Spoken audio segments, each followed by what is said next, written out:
Hi friend! Ayan, tuloy na natin ang pagluluto natin sa ating adobo at saka chop suey. So, lalagyan din natin siya ng Knorr chicken cubes. Ayan po. Haluin.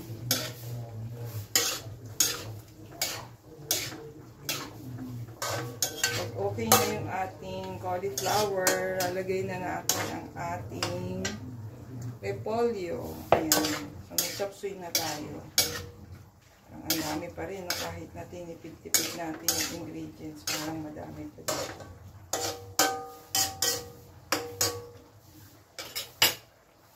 Yung adobo natin, parang luto na yata, Kat.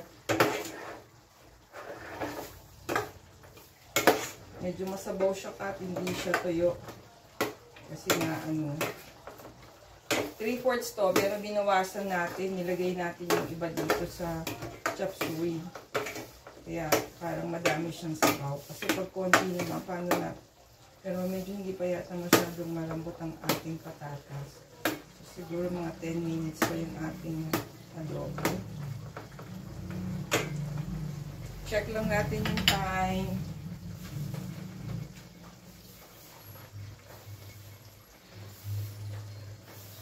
$1:20 na. So, lagay na natin ang ating repolyo.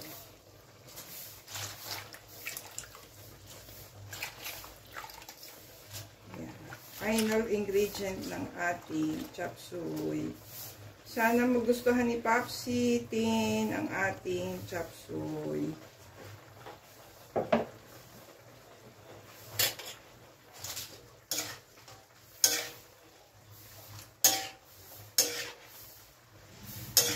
It's 1:20 in the afternoon here in the Philippines. Lunch na lang tayo, na late tayong magluto kasi nag-housework tayo dito. Today, nag-plancha tayo. So, kailangan mag-rest pa ng 1 hour bago ka makakapag-busa ng iyong kamay. So, ayan. Yan na ang ating chop suey. Wash lang natin ang ating mga ginamit na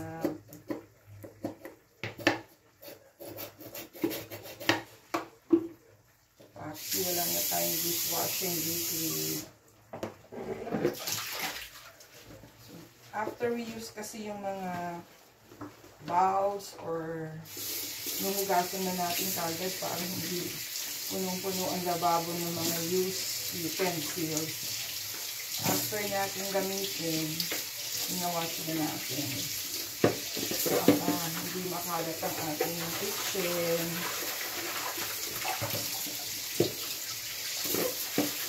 Hindi natin yung natin matapos lahat. Saka tayo mag-wash. Kasi ang dami nang natira nun. Habang natatapos natin ginagamit yung mga bowl, utensil, atin nang hinuhugasan.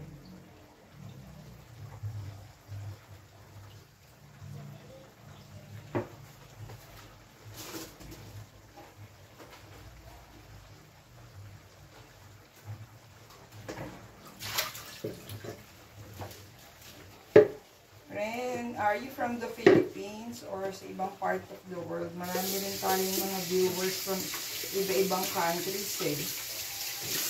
Siguro, Pinoy din sila. So,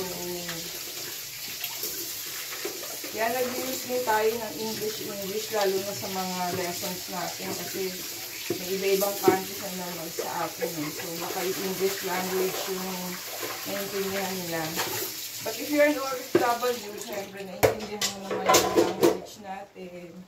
Ayan. Okay na kaya ang ating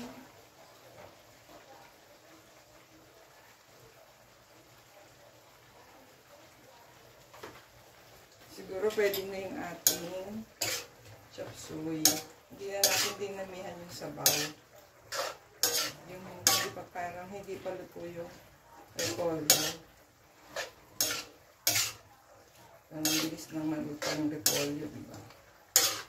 So, ang dami nating lunch. tumaas na naman ang ating sugar. Pero puro gulay naman to. Sana hindi naman tumaas yung sugar natin.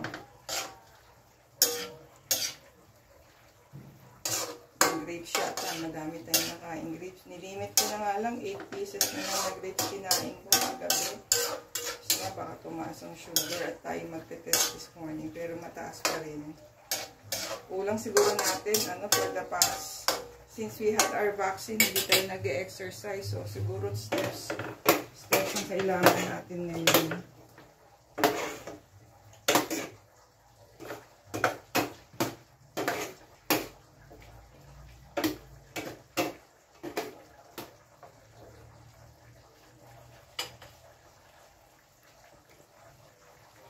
Yun ang ating adobo. Yan. Luto na ang adobo natin. Sana magustuhan ni Popsy ang ating ulam for today and our chop suey. Yan. Healthy chop suey. May cauliflower tin. Yan. Sabi mo kumain kami ng cauliflower. Yan. Kaya nagluto ng si Popsy. Chop suey para yung cauliflower ay maluto. At hindi masayang. Mahal pa ang bili ni Popsy ng cauliflower. Bukas naman ko lulutuin yung broccoli. Ayan. Ayan ang ating cauliflower. Ay, ang ating chop suey ay luto na. Malambot na ang ating repolyo. Enjoy lunch kahit late. Popsy mamayang gabi niya pang matitikman ang ating mga niluto. Thank you for watching. See you in our next video.